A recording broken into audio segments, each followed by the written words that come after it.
Hello and welcome to legit prep. जैसा कि आपको पता है जामिया में लॉ एंट्रेंस होता है और लॉ एंट्रेंस में हमेशा 4 सब्जेक्ट्स इंपॉर्टेंट होते हैं: tort, contract, crime and family law. Family law इतना नहीं आता है, टॉर्ट आता है, कॉन्ट्रैक्ट तो ऑफ कोर्स में इंपॉर्टेंट ही है, और क्रिमिनल लॉ आपको हर जगह मिलेगा। ये एलेट, जामिया, एएमयू, डीयू, इनके पीवाईक्यूज में अगर आप देखोगे old pattern specially of CLAT and AILET तो आपको आराम से क्वेश्चंस मिल जाएंगे। और जामिया में टॉर्ट हमेशा ही आता है, फिक्स है। टॉर्ट एक ऐसी चीज है जो कॉन्ट्रैक्ट और क्रिमिनल लॉ के कंपैरिजन में आपको एडवांटेज दे सकती है, क्योंकि अनलाइक अदर लॉज टॉर्ट में कुछ भी कोडिफिकेशन नहीं है, पूरा कॉन्सेप्चुअल बेस है। तो हम यूट्यूब में टॉर्ट जो है आज इंट्रोडक्शन सीरीज करने वाले हैं, और जो इंट्रोडक्शन सीरीज में हम पूरा कवर करने की कोशिश करेंगे कि टॉर्ट होता क्या है, टॉर्ट का नेचर क्या है, टॉर्ट की क्या थ्योरीज हैं, और टॉर्ट लॉ का क्या पर्पस है। आज हम बस एक बेसिक समझने वाले हैं, और नेक्स्ट वीडियो में हम उसके इंपॉर्टेंट डॉक्ट्राइन्स पे जाएंगे। हम यूट्यूब पे पूरी टॉर्ट सीरीज को कवर करने वाले हैं, एक एक टॉपिक्स को हम स्टेप बाय स्टेप कवर करेंगे। आज बस इंट्रोडक्शन है। तो जब हम टॉर्ट के बारे में बात करते हैं तो सबसे पहला क्वेश्चन उठता है, सीधी सी बात है कि व्हाट इज टॉर्ट। जब हम टॉर्ट के बारे में बात करते हैं तो दो क्वेश्चन का हमें ध्यान रखना है कि टॉर्ट एंड टॉर्ट्स, इसी के बेसिस पे दो थ्योरीज बनाई गई है, टॉर्ट एंड टॉर्ट्स। अभी हम कंसर्न है टॉर्ट पे, अभी हम थ्योरी में नहीं जा रहे, थ्योरी में हम आगे जाएंगे। तो पहला क्वेश्चन है कि व्हाट इज टॉर्ट। टॉर्ट जो है उसका ओरिजिन होता है एक लैटिन टर्म से, एक लैटिन टर्म से उसका ओरिजिन होता है टॉर्टम, जिसका मीनिंग होता है ट्विस्टेड या क्रुक। कोई भी चीज अगर मान लो सीधी है, जैसे मान लो ये पेन है, ये पेन सीधा है, तो ये पेन जो सीधा है इसमें कोई दिक्कत नहीं है। यार किसी इंसान को अगर हम बोलते हैं कि वो सीधा इंसान है, यानी कि उसका जो इरादा है वो साफ है, दिल साफ है, वो जो भी बोलता है वो वही करता है, उसका कुछ भी धोखा देने का इरादा नहीं है। लेकिन जब हम बोलते हैं ट्विस्टेड है वो person, he has a very twisted personality, she has a very twisted personality और अ क्रूकेड पर्सनैलिटी, यानी कि हम यहाँ पे ये इंडिकेट कर रहे हैं कि जो भी वो बात बोलता है वो वैसी बात, मतलब कि उसका इरादा नहीं है, उसका इल इंटेंशन है। तो यहाँ पे थोड़े बहुत इंपॉर्टेंट टर्म्स हमें ऑलरेडी पता चल रहे हैं, इंटेंशन की बात हो रही है, ट्विस्टेड की बात हो रही है, तो इनको समझना जरूरी है। तो टॉर्ट को डिफाइन किया गया है, पहले यहाँ पे देखते हैं एक कंडक्ट। कंडक्ट, ये सारे इंपॉर्टेंट टर्म्स है जिनको अंडरलाइन कर रहा हूं, तो इनको हम आराम से भी समझने वाले हैं। तो पहला है कि एक कंडक्ट, उसके बाद है a conduct which is not straight या lawful, but on the other hand twisted, crooked और अनलॉफुल। ये सारे इंपॉर्टेंट टर्म्स हैं। कंडक्ट यहाँ पे पॉजिटिव भी हो सकता है, नेगेटिव भी हो सकता है। कंडक्ट का मतलब क्या है, कोई भी पर्सन है, जैसे मान लो ये पर्सन है, अब ये पर्सन जो है अपना कोई भी काम कर रहा है, आए दिन हम काम करते रहते हैं, जैसे अभी आप क्लास अटेंड कर रहे हो, तो आप जैसे अटेंड कर रहे हो वो आपका कंडक्ट शो कर रहा है कि आप डिलीजेंट हो अपनी स्टडीज की तरफ, तो आप क्लास अटेंड कर रहे हो, वो आपका कंडक्ट है। तो कंडक्ट जो है पॉजिटिव भी हो सकता है, नेगेटिव भी हो सकता है। पॉजिटिव कंडक्ट यानी कि अच्छा कंडक्ट, नेगेटिव कंडक्ट यानी कि बुरा कंडक्ट। तो फॉर एग्जाम्पल हम बोलते हैं कि ये इंसान अच्छा नहीं है, इसका हमेशा से बैड कंडक्ट रहा है। पॉजिटिव कंडक्ट है कि ये इंसान हमेशा अपने आप को अच्छी तरीके से कंडक्ट करता है। कंडक्ट का मतलब ये नहीं है कि कोई इंसान कुछ जरूरी है बोल रहा है, जिस तरह से आप अपने आप को बिहेव कर रहे हो, आपका नॉन वर्बल कम्युनिकेशन है, वो भी कंडक्ट में आता है। तो conduct is broader then simply saying something, कि आपने किसी को मान लो कुछ गलत कह दिया तो वो कंडक्ट में आएगा ही आएगा, लेकिन आपने किसी को कुछ बोला भी नहीं, आपने आंख भी दिखा दिया तो वो भी कंडक्ट में आएगा। तो इसमें है कि कोई भी कंडक्ट, कोई भी काम करना विच इज नॉट स्ट्रेट या लॉफुल। अब लॉफुल काम वो काम है जो लॉ हमें परमिट करता है, ऑब्वियसली इसकी कोई फिक्स डेफिनेशन नहीं है लॉ में कहीं, है ना। तो लॉफुल का मतलब है कि कोई भी काम जो लॉ हमें परमिट कर रहा है, यानी कि law permits. On the other hand, यानी कि मतलब इसमें हमने यहां तक पहली पार्ट ऑफ डेफिनेशन में हमने ये समझ लिया कि टॉर्ट क्या नहीं होता है ना, कि a conduct which is not straight और लॉफुल, ये इसका अपोजिट है ये दोनों। अब टॉर्ट होता क्या है, तो टॉर्ट होता है ट्विस्टेड, क्रुकेड या अनलॉफुल। अनलॉफुल यानी कि मतलब कोई भी चीज जो लॉ अलाउ नहीं करता, यानी कि वो एक्सप्रेसली लिखा ही हुआ है लॉ ने कि it is forbidden by law, या तो वो फॉरबिडन बाय लॉ हो सकता है या कॉन्ट्रेरी टू लॉ हो सकता है। Crooked and twisted on the other hand does not necessarily mean कि वो लॉ ने लिखा भी हो, लेकिन वो क्रुक्ड या ट्विस्टेड है, यानी कि वो सीधा साधा या गुड इंटेंशन से नहीं किया गया है, तो वो हम कहते हैं टॉर्ट है। अब ये टॉर्ट है, इसका इक्विवेलेंट हमें मिलता है बेसिकली, ये टॉर्ट एक्चुअली में तो फ्रेंच टर्म है, लेकिन ऑब्वियसली टॉर्ट का जो डेवलपमेंट हुआ है वो इंग्लिश टर्म है, इंग्लिश लॉ में हुआ है। अब पहले के जमाने में क्या होता था कि ट्रेसपास जो है, trespass is one of the most important taught. Trespass का मतलब होता है, अगर हम सीधे शब्दों में समझे, किसी भी लैंड के साथ डायरेक्ट इंटरफेरेंस। जैसे फॉर एग्जांपल मान लो ये एक लैंड है, ये लैंड जो है इसको ए ओन करता है, मिस्टर ए है, मिस्टर ए की एक प्रॉपर्टी है ये लैंड। अब यहाँ पे मिस्टर बी जो है इस लैंड पे इंटरफेरेंस करते हैं, यानी कि वो मिस्टर ए की परमिशन के बिना, मिस्टर ए के परमिशन के बिना इस लैंड पे जाते हैं। तो यहाँ पे मिस्टर ए के पास एक्सक्लूसिव राइट है इस लैंड पे। एक्सक्लूसिव मतलब कि उन्हीं का अधिकार है ना। अगर लॉ ने बोला है कि ये जो प्रॉपर्टी है मान लो मिस्टर ए को बिलोंग करती है, तो यानी कि मिस्टर ए ही है जो बस अलाउ कर सकते हैं किसी को अपने लैंड पे आने के लिए, कोई उनकी बिना परमिशन के बिना कैसे आ सकता है। बट मिस्टर बी जो है वो उनकी लैंड पे आ जाते हैं। अब यहाँ पे ये मैटर नहीं करता कि उनका इरादा था ए की लैंड पे आके उनके राइट को ब्रीच करने का या नहीं।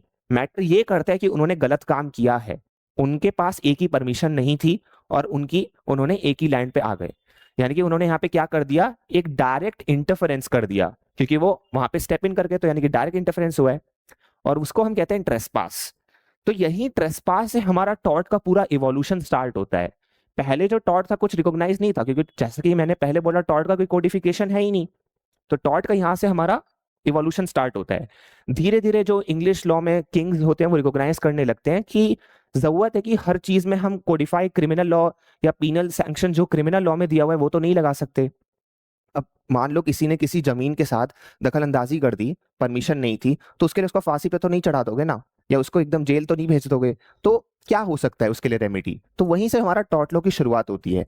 धीरे धीरे क्या होता है कि टॉर्ट का इवोल्यूशन होता है, और जैसे डेफेमेशन होता है टॉर्ट का, किसी के रेपुटेशन को हार्म करना, किसी की इज्जत को मतलब कि हार्म करना, तो उसके लिए भी टॉर्ट डेवलप हो जाता है। तो टॉर्ट का एक्सपेंशन होना स्टार्ट हो जाता है वहां पे। अब लॉ ऑफ टॉर्ट्स जो है वो बेसिकली किस चीज को कंसिस्ट करता है हमें समझना है। लॉ ऑफ टॉर्ट्स जो है वो कंसिस्ट करता है वेरियस काइंड ऑफ टॉर्ट्स, है ना। टॉर्ट्स बहुत तरीके के होते हैं, ऐसा तो है नहीं कि एक ही टॉर्ट है, बहुत सारे टॉर्ट्स है। तो it consist of various torts, और टॉर्ट्स का मतलब क्या है हमने ऑलरेडी समझ लिया, रॉन्ग, कोई भी रॉन्ग या फिर क्रूकेड या अनलॉफुल या ट्विस्टेड कंडक्ट कंडक्ट या फिर रॉन्गफुल एक्ट्स, ठीक है। Law of tort consist of various torts, या टॉर्ट्स की जगह हम बोल सकते हैं रॉन्गफुल एक्ट्स, गलत काम। वेयर बाई यानी कि जहां पे the wrong doer violate some legal right. Wrong doer कौन पर्सन है जो किसी के राइट को वायलेट करता है। जैसे अगर मिस्टर ए है और मिस्टर बी है, तो हमें पता है कि जैसे मिस्टर ए का यहाँ पे लैंड था और मिस्टर बी ने यहाँ पे ट्रेसपास किया डायरेक्ट इंटरफेरेंस करके, तो यहाँ पे गलत काम कौन कर रहा है, मिस्टर ए कर रहा है ना। मिस्टर ए के साथ गलत काम हुआ जा रहा है। मिस्टर बी जो है वो यहाँ पे क्या होंगे, रॉन्ग डूअर होंगे, है ना। मिस्टर बी रॉन्ग डूअर है, और गलत किसके साथ हो रहा है, मिस्टर ए के साथ हो रहा है, क्योंकि मिस्टर ए का लॉफुल राइट था अपनी प्रॉपर्टी पे। अब यहाँ पे क्या है कि wrong doer violate some legal right vested in another person. Vested का मतलब होता है कि वो उस पर्सन को दिया गया है, उसका ऐसा नहीं कि वो कॉन्टिजेंट राइट है। अब दो तरीके की यहाँ पे चीजें होती है, vested right and contingent right. अभी हम इतना डीप नहीं जाने वाले, because again this is an introductory session. Vested का मतलब अभी बस हमें इतना समझना है कि वो चीज जो है उसको बर्थ राइट उसमें मिला हुआ है, यानी कि मिस्टर ए का जो राइट है अपनी लैंड पे वो एब्सोल्यूट है, वो एब्सोल्यूट राइट है। उनको ऐसा नहीं किसी चीज पे डिपेंडेंट है कि अगर मिस्टर ए गवर्नमेंट को इतना पैसा देंगे तो वो ये लैंड को रिटेन कर पाएंगे, ऐसा कुछ नहीं है। मिस्टर ए के पास फुल राइट है अपनी लैंड पे। तो उनका लीगल राइट क्या है, राइट टू प्रॉपर्टी। और ये राइट टू प्रॉपर्टी वायलेट हो रही है मिस्टर बी के कंडक्ट की वजह से, मिस्टर बी के रॉन्गफुल कंडक्ट की वजह से। यानी कि यहाँ पे मिस्टर बी क्या है, वो रॉन्ग डूअर है। तो mister B being the wrong doer commits tort of trespass, that is wrongful direct interference against Mr. A by violating the legal right vested in Mr. A.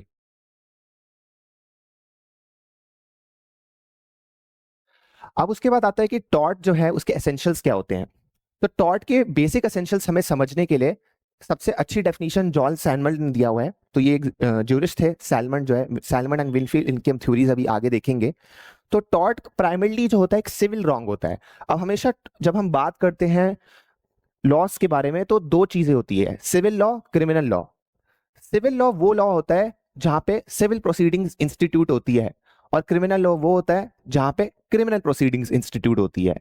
तो tort जो है वो civil law family को belong करता है, tort civil law family को belong करता है, तो इसलिए उसको कहा गया है कि इज अ सिविल रॉन्ग। उसके बाद है कि फॉर विच द रेमेडी, यानी कि उसके लिए रेमेडी क्या दी गई है। तो ये सिविल रॉन्ग के लिए रेमेडी दी गई है, it's a common law action for unliquidated damages. अब देखो, सिविल लॉ होता है एंड कॉमन लॉ होता है। Common law and civil law is a type of systems, they are type of system. जैसे फॉर एग्जांपल अगर इंग्लैंड हो गया, इंडिया हो गया, ये सब जो कंट्रीज है ये कॉमन लॉ पे ऑपरेट करती हैं। तो जब इवोल्यूशन हुआ था लॉस का इन जनरल, लीगल सिस्टम का इन जनरल, तो दो तरीके के सिस्टम्स थे। तो हम कॉमन लॉ एक्शन के बारे में बात कर रहे हैं क्योंकि इंग्लैंड में कॉमन लॉ चलता है। अनलिक्विडेटेड डैमेजेस क्या होते हैं? अब यहाँ पे दो चीजें इंपॉर्टेंट है, अनलिक्विडेटेड एंड डैमेजेस। जब हम डैमेजेस के बारे में बात करते हैं तो हम डैमेजेस का मतलब यहाँ पे ये नहीं है कि नुकसान, हम डैमेजेस जो है यहाँ पे उसका मतलब है रिलीफ, यानी कि रिलीफ। और मोर स्पेसिफिकली जब हम बात कर रहे हैं टॉर्ट के रिस्पेक्ट में तो कंपेंसेशन। कंपेंसेशन यानी कि मतलब कोई भी मुआवजा, पैसा, whatever we want to say, है ना। अब चाहे जैसे हम प्रीवियस एग्जाम्पल को यूज करते हैं अगेन, यहाँ पे मिस्टर ए है, मिस्टर ए के साथ गलत हुआ है जैसे कि हमने ऑलरेडी देखा, और ये मिस्टर बी है जो कि रॉन्ग डूअर है। तो मिस्टर बी ने जो ये ट्रेसपास कमिट किया है, यहाँ पे ए को क्या हुआ है, उसका लीगल राइट वायलेट हुआ है। तो मिस्टर ए के पास क्या है, अब यहाँ पे एक कॉमन लॉ एक्शन है, यानी कि उनके पास एक रेमेडी है। उनकी रेमेडी क्या है? कॉमन लॉ एक्शन है फॉर अनलिक्विडेटेड डैमेजेस। डैमेजेस मतलब रिलीफ या कंपेंसेशन, यानी कि वो मिस्टर ए से डिमांड कर सकते हैं, मिस्टर ए बी से डिमांड कर सकते हैं कि आप इतना कंपेंसेशन मेरे को दो। अब of course mister A demand नहीं करेंगे, मतलब कि वो कंपेंसेशन जो है वो फिक्स करना जजेस का काम है। जिस भी कोर्ट में मतलब कि वो मैटर लगेगा, वहां पे जजेस के पास राइट होगा कि कितना कंपेंसेशन इस केस में बनता है, केस टू केस। तो इसीलिए इस यहां पे बोला गया अनलिक्विडेटेड। दो टाइप के डैमेजेस हमेशा होते हैं, एक होता है लिक्विडेटेड डैमेजेस, एक होता है लिक्विडेटेड डैमेजेस।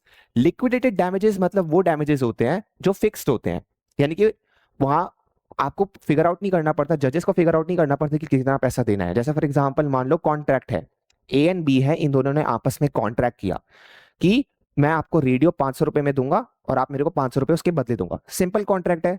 अब यहां पे अगर वो कोई भी पार्टी अपने प्रॉमिस से रेलिगेट कर जाती है, यानी कि वो अपने प्रॉमिस को नहीं निभाती है, वो ब्रीच करती है कॉन्ट्रैक्ट का, तो यहाँ पे डैमेजेस जो होंगे वो 500 रुपीज होंगे, यानी कि एक्चुअल लॉस जो है। तो ये फिक्स है, यहाँ पे हमें पता है पहले से, यहाँ पे हमें वेट नहीं करना पड़ रहा कि मैटर जब डिसाइड होगा तब पता चलेगा कि कितना रिलीफ मिलने वाला है जिस भी इंसान के साथ गलत हुआ है। पर टॉर्ट में ऐसा नहीं है, टॉर्ट में वो अनलिक्विडेटेड है, यानी कि अनलिक्विडेटेड का सिंपल मतलब आप समझ सकते हो, वो अनसर्टेन है, वो अनडिसाइडेड है ना। तो आप इसका मतलब समझोगे भाई अनसर्टेन, अनसर्टेन, या फिर आप इसको बोल सकते हो undecided. These are undecided damages, या बिफोर हैंड जो डिसाइडेड नहीं होते हैं। ऑब्वियस ही बात है, इसका एक लॉजिक भी बनता है। अब जैसे मान लो मिस्टर ए और मिस्टर बी जो है वो एक दूसरे को थोड़ी ना जानते हैं। मिस्टर ए का अपना लैंड है, मान लो आप ही का घर है, कोई आपके घर पे मतलब आपकी परमिशन के बिना आ जाता है, तो उसने क्या किया, ट्रेसपास किया। बट जरूरी तो है नहीं, दुनिया में जितने भी लोग ट्रैवल कर रहे हैं, चल रहे हैं, आप जानते होंगे, नहीं जानते, तो आप कैसे फिगर आउट कर सकते हो कि कितना डैमेजेस आप उससे लोगे? आप थोड़ी ना उसके साथ मतलब एक कॉन्ट्रैक्ट पहले से कर लोगे। तो यहाँ पे हम इसीलिए सेंस बनता है कि वो अनसर्टेन रहते डैमेजेस। वो जजेस सरकमस्टांसेस को देखते हुए फिगर आउट करते हैं कि कितना लॉस हुआ है, कितना हमें पैसा मतलब कि आपको देंगे, रिलीफ देंगे, कंपेंसेशन देंगे, डैमेजेस देंगे कि जस्टिस हो सके। यही टॉर्ट का पर्पस है। फाइनली आता है हमारा third part which is again one of the most important, कि tort is a civil wrong जिसके लिए रेमेडी अनलिक्विडेटेड डैमेजेस है, and which is not exclusively the breach of contract और द ब्रीच ऑफ ट्रस्ट और other equitable obligation.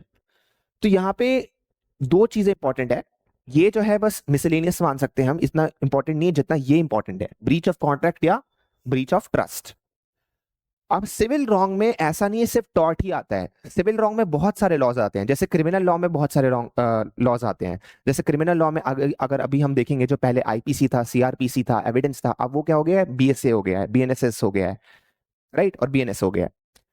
और भी other special laws जो है वो भी क्रिमिनल लॉ में आते हैं। तो सिमिलरली सिविल लॉ भी वाइड है, सिविल लॉ एक ब्रॉड हेड है जिसके अंदर बहुत सारे लॉज आते हैं। लॉ ऑफ टॉर्ट्स है, लॉ ऑफ कॉन्ट्रैक्ट्स है, पार्टनरशिप्स है, सेल्स ऑफ गुड्स एक्ट्स है, एंड ट्रस्ट है। तो यहाँ पे बोल रहे हैं कि लॉ ऑफ टॉर्ट जो है सिविल रॉन्ग तो है, लेकिन वो तभी टॉर्ट के अंदर मैटर आएगा अगर वो सिविल रॉन्ग ऑलरेडी रिकॉग्नाइज्ड नहीं है, ऑलरेडी वो फॉल नहीं कर रहा इनके हेडर्स के अंदर। जैसे मान लो अगर कोई पर्सन है ए एंड बी, उनके बीच कोई कॉन्ट्रैक्ट है, जैसे ए और बी के बीच रेडियो से रिलेटेड कॉन्ट्रैक्ट है, जैसा कि अभी हम देख रहे थे, तो यहां पे वो ब्रीच ऑफ कॉन्ट्रैक्ट होगा अगर कोई भी पार्टी अपना प्रॉमिस नहीं निभाती या उसे वापस चली जाती है। तो वहां पे वो ब्रीच ऑफ कॉन्ट्रैक्ट होगा। सिमिलरली ब्रीच ऑफ ट्रस्ट जो है, ट्रस्ट मतलब होता है कि जैसे एक मान लो प्रॉपर्टी है, किसी को देखभाल के लिए आपने दे दिया वो प्रॉपर्टी, यानी कि वो एक ट्रस्टी है। और बेनिफिशियरी कौन है? जिसको उसका बेनिफिट मिल रहा है, जिसको उससे प्रॉफिट हो रहा है। बहुत बार क्या होता है कि जैसे कोई प्रॉपर्टी होती है, तो जब वो उनकी डेथ होने वाली होती है तो वो किसी ट्रस्टी को दे देते हैं, लीगल मतलब काउंसिल को दे देते हैं, और बोलते हैं कि तुम इसे संभाल के रखो। एंड जब मेरा जो भी डिसेंडेंट है, जिसको मैं एक्चुअली में प्रॉपर्टी देना चाहता हूँ, वो लीगल एज का हो जाएगा या मेजोरिटी का हो जाएगा, तब उसे बेनिफिट वो पहुंचा देना, तब उसे प्रॉपर्टी हैंड ओवर कर देना, तब तक वो क्या है? बेनिफिशियरी कहलाता है। तो जो लॉ ऑफ ट्रस्ट है, उसका पहला रीजन तो ये है कि वो इसलिए फॉल नहीं करता टॉर्ट से। दूसरा रीजन ये है कि लॉ ऑफ ट्रस्ट जो है वो ऐसे भी कोर्ट ऑफ चांसरी जो था इंग्लैंड में, उससे इवॉल्व हुआ था।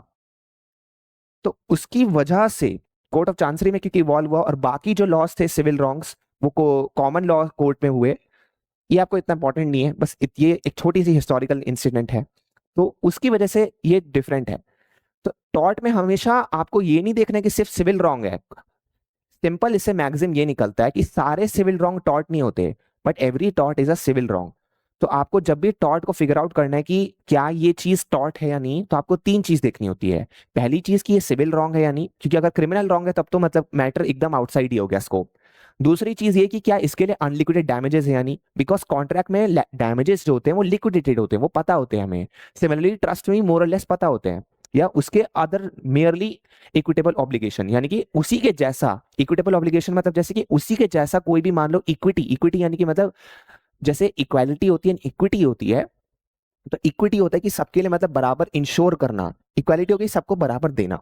तो मेयरली इक्विटेबल ऑब्लिगेशन जो है, ये तीनों चीज के अंदर अगर वो नहीं फॉल कर रहा, यानी कि वो इन तीन सिविल रॉन्ग के अंदर रिकॉग्नाइज नहीं है, तभी वो टॉर्ट में माना जाएगा। अगर वो ब्रीच ऑफ कॉन्ट्रैक्ट के अंदर कवर हो रहा है, कोई भी सिविल रॉन्ग हुआ है, या कोई भी ब्रीच ऑफ ट्रस्ट के अंदर कवर हो रहा है, या अदर उसी के जैसा कोई ऑब्लिगेशन में कवर हो पा रहा है, तो वो हम टॉर्ट के अंदर नहीं मान सकते।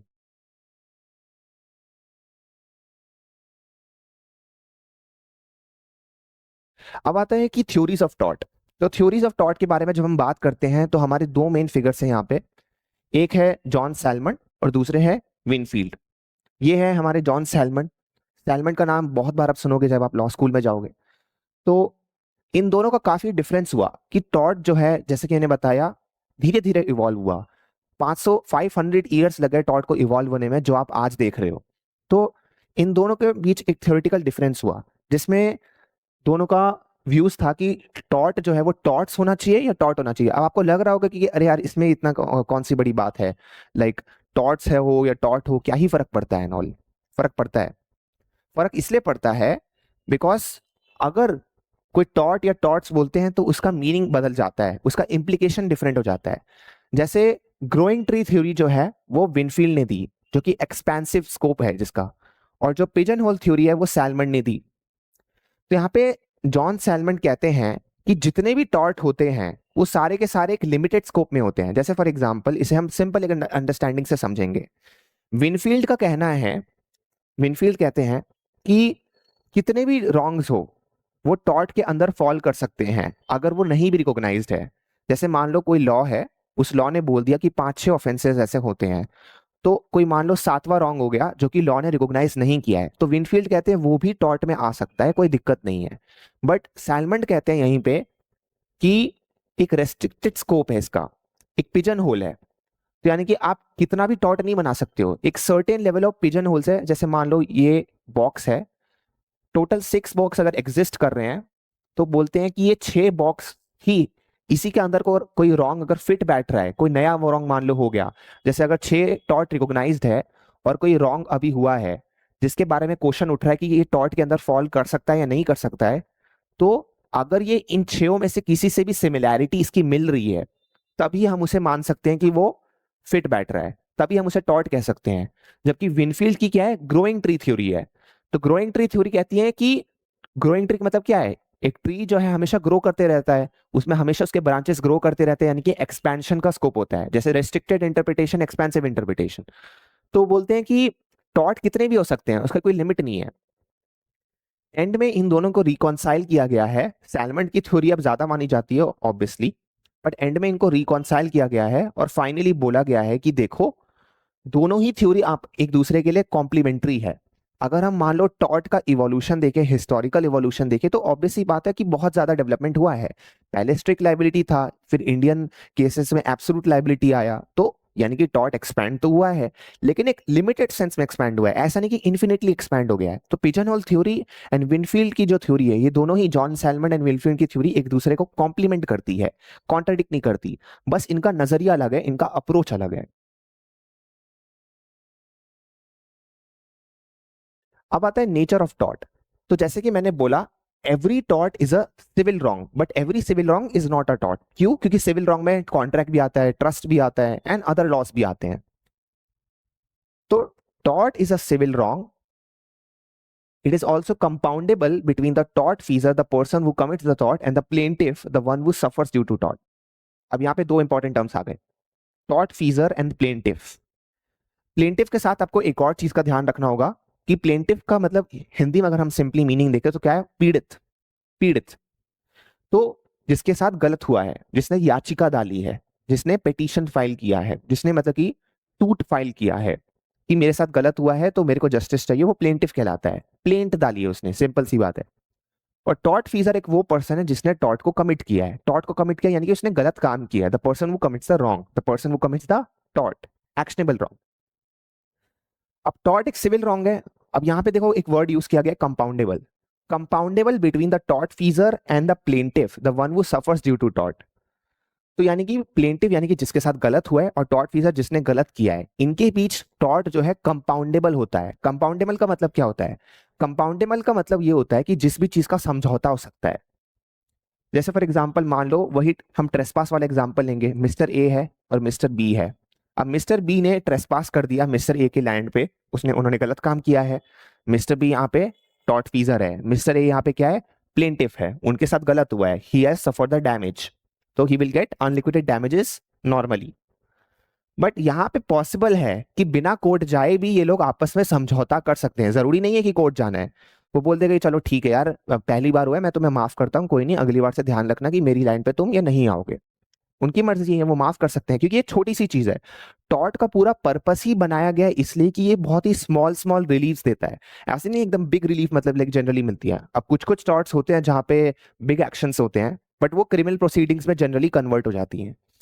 तो टॉर्ट में हमेशा आपके पास ऑप्शन होता है, क्योंकि ये सिविल प्रोसीडिंग्स है, तो सिविल प्रोसीडिंग्स में जनरली कंपाउंडेबिलिटी अलाउड होती है। जनरली अलाउड होती है, कुछ कुछ एक्सेप्शनल केसेस होते हैं, बट हमेशा कंपाउंडेबिलिटी अलाउड होती है। यानी कि जिस भी पर्सन के साथ गलत हुआ है और जिस भी पर्सन ने गलत किया है, उन दोनों के बीच बिना कोर्ट जाए, बिना कचहरी जाए समझौता पॉसिबल होता है। इसीलिए वर्ड यूज किया गया कंपाउंडेबल।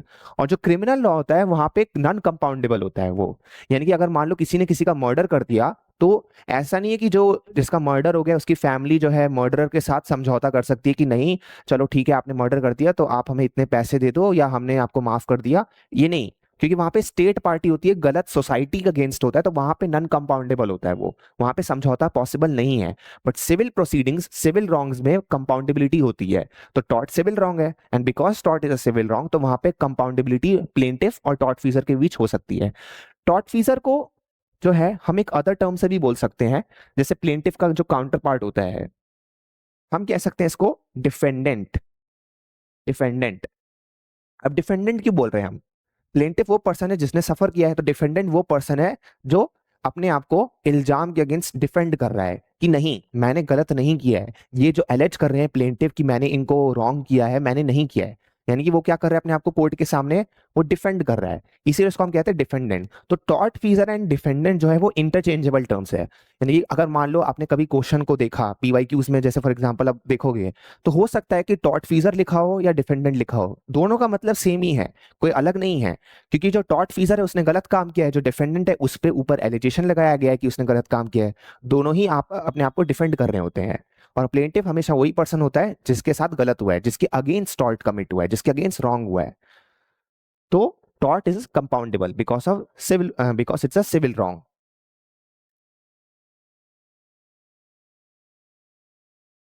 अब जैसे कि हमने ऑलरेडी देखा कि tort is not the only civil wrong, breach of contract, breach of trust etcetera also come within civil wrong. तो ये सारे के सारे जो कॉन्ट्रैक्ट है, जो ब्रीच ऑफ ट्रस्ट है, ये सब भी कंपाउंडेबल होते हैं, ये सब भी कंपाउंडेबल होते हैं। लेकिन हमेशा हमें ध्यान रखना है, जो हमने पहले ही समझा है, कि अगर कोई भी चीज ब्रीच ऑफ कॉन्ट्रैक्ट के अंदर फॉल कर रही है, ब्रीच ऑफ ट्रस्ट के अंदर फॉल कर रही है, या other nearly merely equitable obligation के अंदर फॉल कर रही है, तो वो टॉर्ट में नहीं आएगा।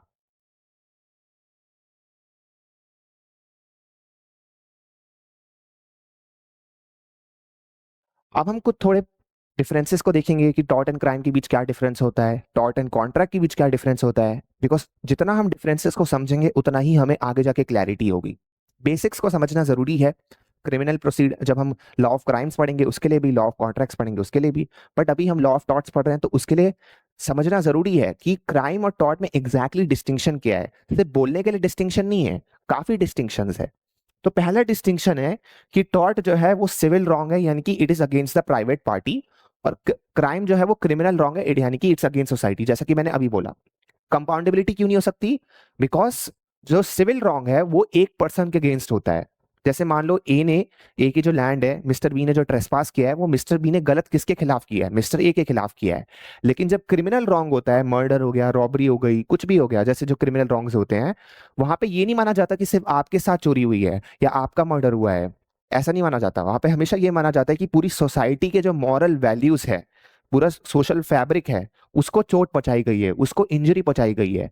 तो यानी कि वहां पे वो अगेंस्ट सोसाइटी होता है, तो इट्स मच ग्रेवर ऑफेंस, इसीलिए क्राइम जो है ज्यादा सीरियस होता है compare to civil law.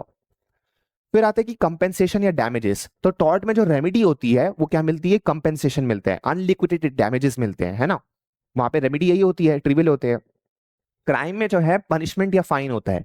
Generally जो क्राइम में क्या होता है, जो भी एक्यूज्ड होता है उसको या तो जेल पहुंचा देते हैं, या तो उसको फांसी पर चढ़ा देते हैं अगर बहुत ही ग्रेव ऑफेंस है, या फाइन होता है।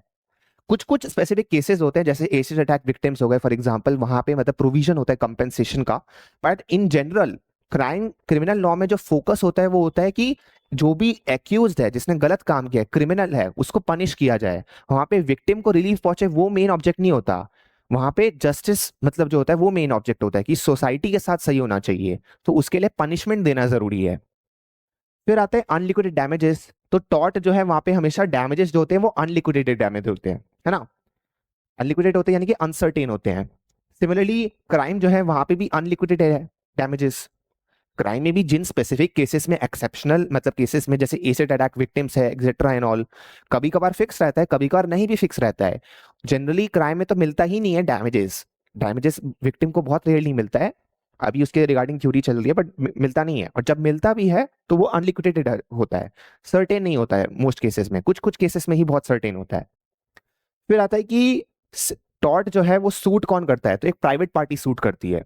वहां पे स्टेट जो है अपने आप, मान लो अगर आपके अगेंस्ट ट्रेसपास हुआ है, जैसे मिस्टर बी ने एक अगेंस्ट ट्रेसपास किया है, तो ऐसा नहीं कि स्टेट अपने आप आएगा वो बोलेगा कि अरे मिस्टर बी ने आपके खिलाफ गलत काम किया है तो हम जो है सूट फाइल कर देंगे आपके बिहाफ पे। No, because it is against private party. आपका मतलब कि आपके साथ गलत हुआ है तो आप कोर्ट में जाओगे, आप रिलीफ मांगोगे, क्योंकि आप ही के पास राइट है समझौता करने के लिए। क्राइम में ऐसा नहीं है। क्राइम में जो केस है वो स्टेट अपने आप करेगा। आप नहीं भी बताओगे कि इस पर्सन ने मर्डर किया है, पुलिस अपने आप आएगी, पुलिस अपने आप इन्वेस्टिगेशन करेगी, फिगर आउट करेगी किसने मर्डर किया है, और उसको कोशिश करेगी कोर्ट के सामने पेश करें, एंड फाइनली सेंटेंसिंग हो। तो यहाँ पे स्टेट अपने आप इन्वॉल्व होता है, स्टेट का एक इंटरेस्ट होता है। लेकिन टॉर्ट जो है सूट यहाँ पे प्राइवेट पार्टी करती है। प्राइवेट पार्टी यानी कि पब्लिक नहीं है। प्राइवेट एंड पब्लिक डिफरेंस है, राइट। प्राइवेट यानी कि मतलब जो अपोज टू पब्लिक है, पब्लिक यानी कि स्टेट, प्राइवेट से हम हमेशा डिनोट करते हैं इंडिविजुअल को। फिर आते हैं टॉर्ट अनकोडिफाइड लॉ है। Tort is uncodified, it is one of the very few laws which is uncodified. तो अनकोडिफाइड यानी कि आप यहाँ पे कोई सेक्शन नहीं मिलेगा, कोई स्टेचू नहीं मिलेगा जहां पे लिखा हुआ है कि टॉर्ट जो एग्जैक्टली कौन सा है। ये सारा का सारा जुडिशियल इवोल्यूशन की वजह से हुआ है और हिस्टोरिकल इवोल्यूशन की वजह से हुआ है। लेकिन क्राइम में ऐसा नहीं है, क्राइम कोडिफाइड है। हमारे पास 3 जनरल लॉज है and many other special laws है, like POCSO, POSH, these are special laws. और हमारे पास जनरल लॉ है बीएनएस, बीएनएसएस एंड बीएसए। अब तो दीज आर कोडिफाइड, यानी कि आप यहाँ पे स्टेचू बुक्स में जा सकते हो, आप सर्च कर सकते हो, फिगर आउट कर सकते हो कि अच्छा इसके लिए क्या प्रोविजन है, क्या पनिशमेंट है। पर टॉर्ट में जजेस के पास ज्यादा लिबर्टी होती है क्योंकि इट्स अनकोडिफाइड। इट्स अ जज मेड लॉ, जैसा कि मैंने अभी बोला, टॉर्ट इज जज मेड लॉ। ये जनरली जुडिशियल इवोल्यूशन की वजह से हो पाया है। लेकिन ये क्या है? स्टेचुरी लॉ, यानी कि पार्लियामेंट यहाँ पे बनाती है। पार्लियामेंट ने बोल दिया कि स्टेचू बुक में कि इलेक्ट्रॉनिक ऑफेंसेस में ये इंक्लूडेड है, इलेक्ट्रॉनिक एविडेंस में ये इंक्लूडेड है, तो वही इंक्लूडेड होगा। ऐसा नहीं कि अचानक से जुडिशरी एक्सपैंड कर देगी इसको, within limitations only it can expand, but tort में ऐसा नहीं है because it's a judgement law.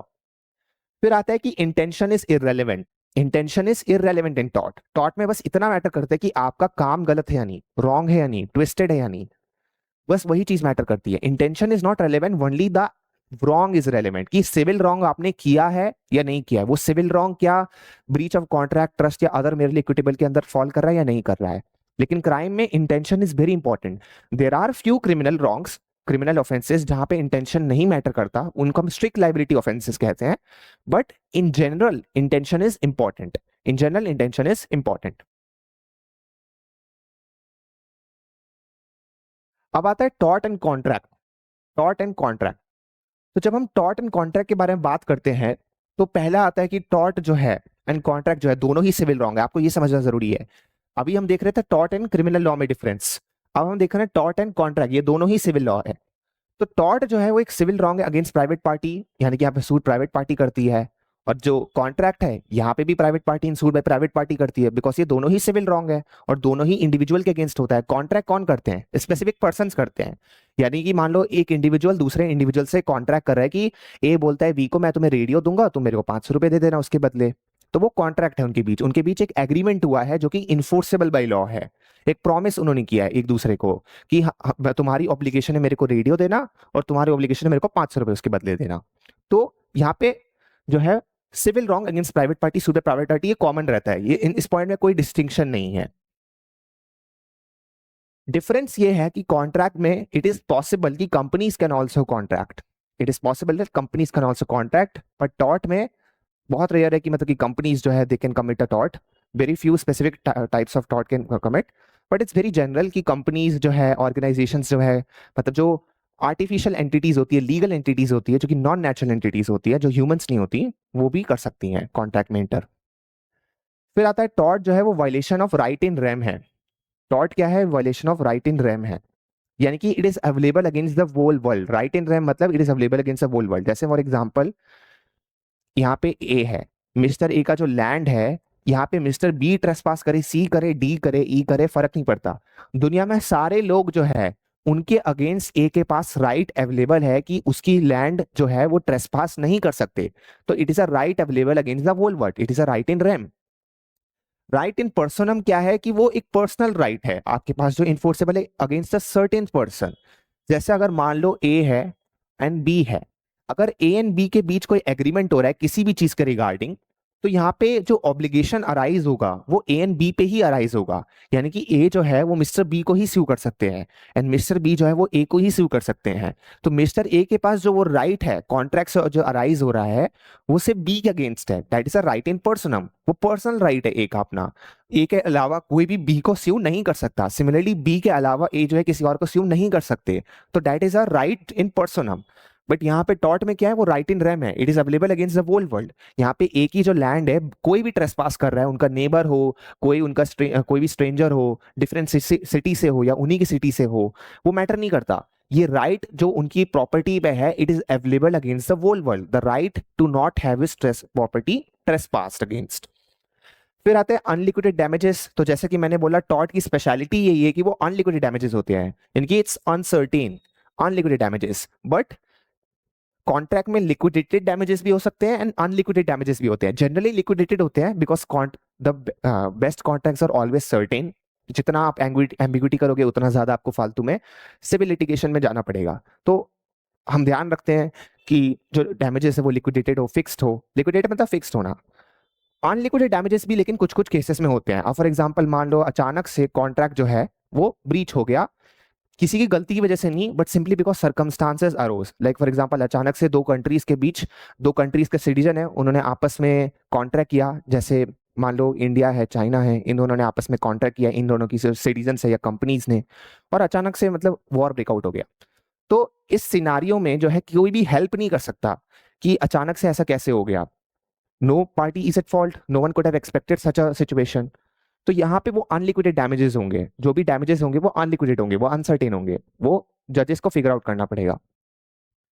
फिर टॉर्ट जो है वो अनकोडिफाइड है एंड जजमेंट बेस्ड है, जैसा कि हमने ऑलरेडी देखा। लेकिन जो कॉन्ट्रैक्ट लॉ है वो कोडिफाइड है, इंडियन कॉन्ट्रैक्ट एक्ट 1872 में आपको मिल जाएगा। तो टॉर्ट जो है वो कोडिफाइड है, वो स्टेचुरी है उसका लॉ हमारे पास।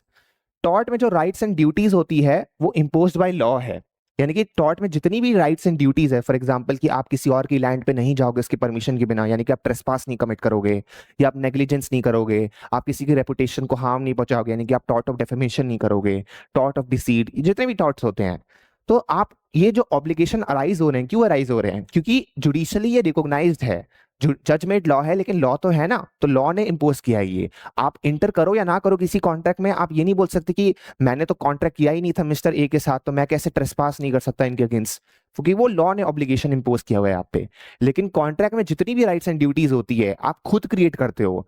ए एंड बी जो है जब वो कॉन्ट्रैक्ट में इंटर कर रहे हैं तो वो एक दूसरे पे ऑब्लिगेशन डाल रहे हैं कि ए जो बोलता है बी को कि तुम मेरे को रेडियो दो, और वो बोलता है मेरे को 500 रुपए देगा।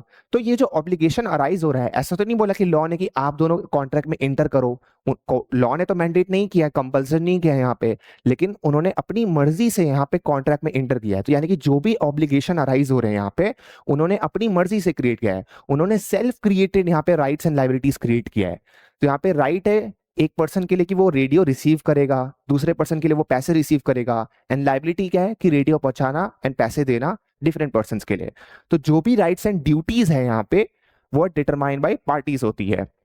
फिर टॉर्ट में क्या है कि कोई भी प्रायर या contractual relation in between parties नहीं होता है। तो जैसा कि हमने देखा था, यू डू नॉट नो कि who is going to commit a tort against you, because it's not possible to know everyone in the world, right?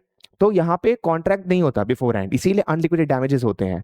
तो कोई भी स्ट्रेंजर भी हो सकता है जो आपके अगेंस्ट टॉर्ट कर रहा है, तो यहाँ पे कॉन्ट्रैक्ट नहीं होता उनके बीच जरूरी नहीं है कि वो प्रायर जानते हो एक दूसरे को।